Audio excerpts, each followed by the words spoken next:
Greetings, ladies and gentlemen, and welcome back to the Trek Collector. And yes, I have got the USS Enterprise NCC 1701B from Eaglemoss, the extra large version.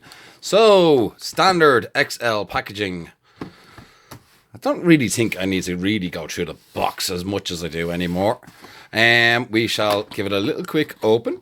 Nice and sturdy in here. We'll take a quick little look and then we'll go through the magazine. So this is the way how your ship will appear if you decide to purchase it.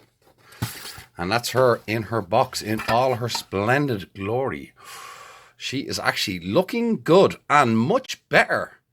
At first glance, much better than the A. So, we'll go back to the ship in a second. We're going to have a look at the magazine.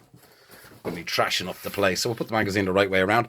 So, it's the Starship, the official Starship Collection, USS Enterprise, NCC 1701B, Special Issue.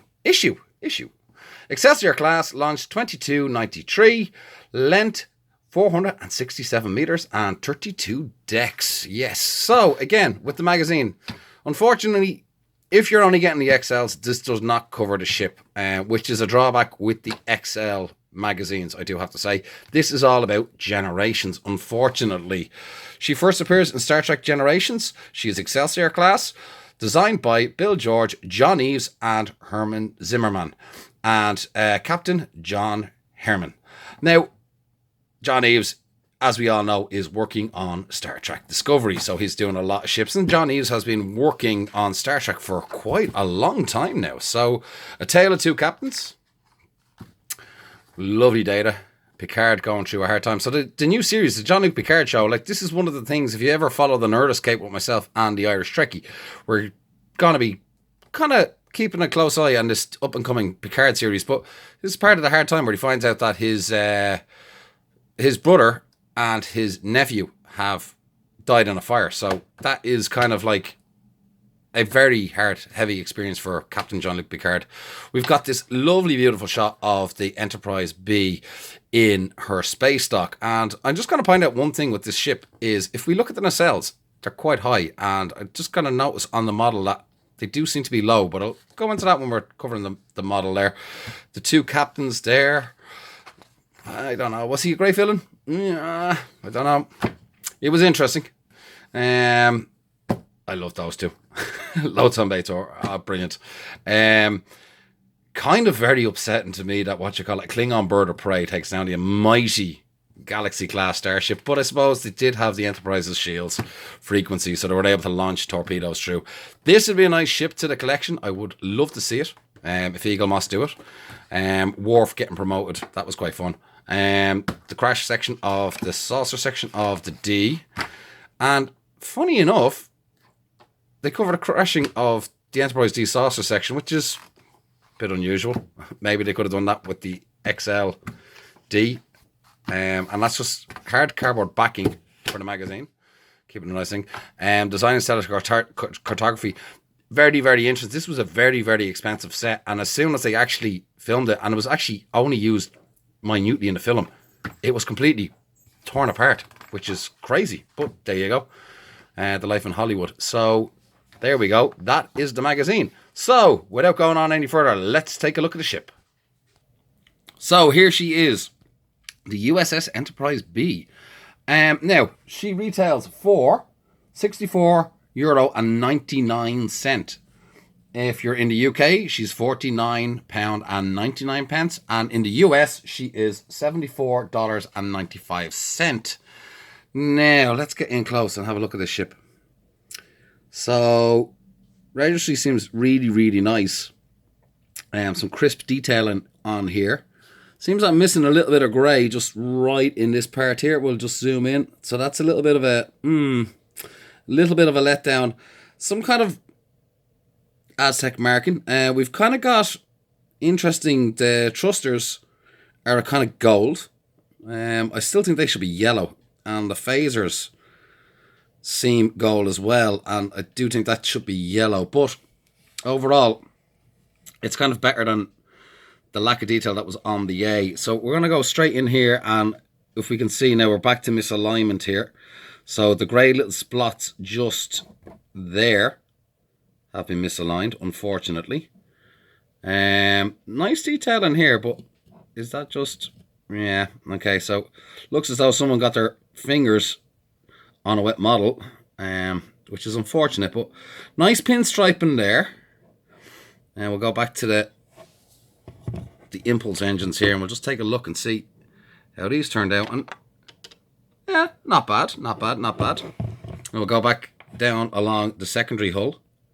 We'll go in close here. So nice little bits of detail here. Some detail missing towards the back in this section here, if I remember rightly. We'll flip her over for a second before we go in too close. We'll look at the underside.